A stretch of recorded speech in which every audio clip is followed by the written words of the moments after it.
सोचो, अगर किसी के हाथ में जहर हो और भगवान उसे छीन लें, तो क्या वो दंड होगा? नहीं, वो रक्षा होती है। पर हमें लगता है भगवान ने हमसे बहुत कुछ छीन लिया है। जो रिश्ते टूट गए हैं, जो प्लान थे वो फेल हो गए, जो रास्ते थे वो बंद हो गए। वो इसलिए नहीं थे कि भगवान ने मुंह मोड़ लिया, बल्कि इसलिए बंद हुए हैं क्योंकि वो रास्ते आपको और गहरे दर्द में ले जा रहे थे। जो व्यक्ति आपके जीवन से चले गए हैं, वो आपके लिए सही नहीं थे। देखिए, जिंदगी का एक दौर ऐसा आता है जब मेहनत बहुत होती है पर नतीजा नहीं मिलता। रिश्ते निभाते हो पर लोग छोड़ देते हैं। दुआ करते हो पर जवाब नहीं आता। और तब मन कहता है कि शायद भगवान मेरी सुन ही नहीं रहे। लेकिन सच ये है कि भगवान आपको हमेशा सुनते हैं, चाहे आप बोलो चाहे आप ना बोलो। भगवान आपकी हर एक भावना, हर एक शब्द और हर एक इंटेंशन को समझते हैं। क्या कभी आपको ऐसा लगा है कि आप भगवान से पूछना चाहते हो कि मेरे साथ ये सब क्यों हो रहा है? तो मैं यहाँ आपको एक बहुत ही सटीक बात बताने वाली हूँ, जो ना कहानी है, और ये बात आपने कई बार सुनी भी होगी कि जो हो रहा है, चाहे वो अच्छा लगे या बुरा, उसमें भगवान की कृपा छुपी होती है। बस हम उसे उस वक्त नहीं देख पाते और हमें लगता है कि हमारे साथ जो हो रहा है वो गलत हो रहा है। हम कहते हैं भगवान देर कर रहे हैं, पर महादेव का एक नियम है, वो गलत वक्त पर सही चीज नहीं देते। तो यदि कोई चीज आपको नहीं मिल रही, तो इसका मतलब ये नहीं है कि आप कभी कभी आपको ऐसा लगता है कि बहुत मेहनत करने के बाद भी कोई चीज आपको नहीं मिली, तो हो सकता है वो सही समय ना हो, या वो चीज आपके लिए सही ना हो। अगर आज आपको जो मांगना था वो नहीं मिला, तो इसका मतलब ये नहीं कि वो मिलेगा ही नहीं। इसका मतलब सिर्फ इतना है, आप अभी उसके लिए तैयार नहीं हो। और जो तैयारी भगवान करवाते हैं ना, वो दर्द के बिना जो है पूरी होती है। कभी कभी भगवान बिल्कुल चुप हो जाते हैं, ना संकेत, ना जवाब, ना सहारा। पर याद रखो, चुप रहना भी एक उत्तर होता है। महादेव शब्द से नहीं, स्थिति से लड़ना सिखाते हैं। अगर आज आपका जीवन स्लो हो गया है, तो घबराएं नहीं। बीज को भी जमीन के अंदर अंधेरे में रहना पड़ता है, तब जाकर वो जो है पेड़ बनता है। आपको पता है भगवान की कृपा की सबसे बड़ी पहचान क्या होती है? आप टूट कर भी जिंदा हो, गिर कर भी चल रहे हो, रोए हो, पर भागे नहीं।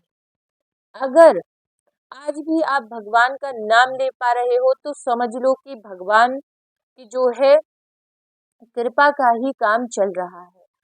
क्योंकि भगवान से ये मत पूछो कि कब, बस इतना बोलो, हे प्रभु, जो हो रहा है, अगर उसमें आपकी कृपा है तो मुझे उसे समझने की शक्ति दे दो। यही प्रार्थना आपको शांत कर देगी। याद रखना, भगवान हमें तोड़ते नहीं, जो है ना वो तोड़ते हैं ना तरसाते हैं। और एक बात और है कि हमेशा जो भगवान की जो प्रक्रिया होगी ना, जहाँ से जो रास्ता जाएगा, जो सही के लिए होगा, वो थोड़ा कठिन लगेगा। पर जब काम पूरा होता है, तो हम खुद कहते हैं अच्छा हुआ, वो वक्त आ गया, वो वक्त चला गया और अच्छा वक्त आ गया। इसलिए आज जो हो रहा है, उसमें भगवान की कृपा छुपी है। बस विश्वास मस्त आपको छोड़ना नहीं है। भगवान पर पूरा भरोसा रखना है कि आपके साथ जो हो रहा है, जो व्यक्ति चला गया, जो रिश्ते आपसे रूठ गए, या जो आप करना चाहती थी जो ना कर पाए, आपकी जॉब नहीं मिली, आपने कोई प्लान बनाया वो फेल हो गया, लाइफ में बहुत बहुत बड़ी दिक्कतों से आप जूझ कर भी वापस निकल आए, तो आप यकीन मानिए कि आप बहुत भाग्यशाली हैं और भगवान की बहुत बड़ी कृपा जो है आप पर है।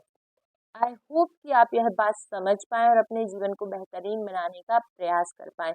तो वीडियो यदि पसंद आई हो तो चैनल को सब्सक्राइब कर दीजिए और वीडियो को लाइक करके शेयर कर दीजिए अपने उन लोगों के साथ जो आपको अपने जीवन में आपको ऐसा समझते हैं कि आप उनके दर्द में हिस्सा बन सकते हो। देखिए, खुशी में तो हम हर किसी के जो है हिस्सेदार बन जाते हैं। लेकिन यदि हम किसी के दुख में हिस्सेदार बन रहे हैं, तो उस व्यक्ति का भरोसा बनाए रखना चाहिए। क्योंकि उस व्यक्ति को, जब कोई व्यक्ति दर्द में, तकलीफ में, स्ट्रगल के समय, संघर्ष के समय होता है ना, तो यदि हम उसका साथ देते हैं, वो हमसे जो बातें बोलता है हम उसको सुनते हैं, उसको सलाह देते हैं, सहानुभूति देते हैं, उसको सहारा देते हैं, तो आप यकीन मानिए भगवान आपके जीवन को चमत्कारिक रूप से बदल देते हैं। और यदि हमने किसी परेशान व्यक्ति के जीवन में हंसी मजाक उसका उड़ाना, उसको नीचा दिखाना, अपमानित करना, ये काम यदि कर दिए तो फिर हमारा जीवन खराब होने से कोई नहीं रोक सकता। क्योंकि कभी कभी ना भगवान इन रूपों में भी आपकी परीक्षा लेते हैं कि आप कैसे व्यक्तित्व के व्यक्ति हो। आप एक ऐसे व्यक्ति हो जो डिजर्व करते हो, क्योंकि आपने देखा होगा एक भगवान परम दयालु है, तो जो जैसा होगा वैसे ही व्यक्तियों को पसंद करेगा। तो यदि आपके अंदर दया है, आप सोचते हैं कि मुझे किसी को अपमानित नहीं करना, किसी को नीचा नहीं दिखाना, तो फिर आप समझ लीजिए कि भगवान की आप पर कृपा है। एक बहुत प्यारी लाइन जो 12th में थी शायद, कि mercy is the quality which is never force. यानी कि जो दया है ना, वो भगवान की कृपा से आती है, किसी के दबाव से नहीं आती।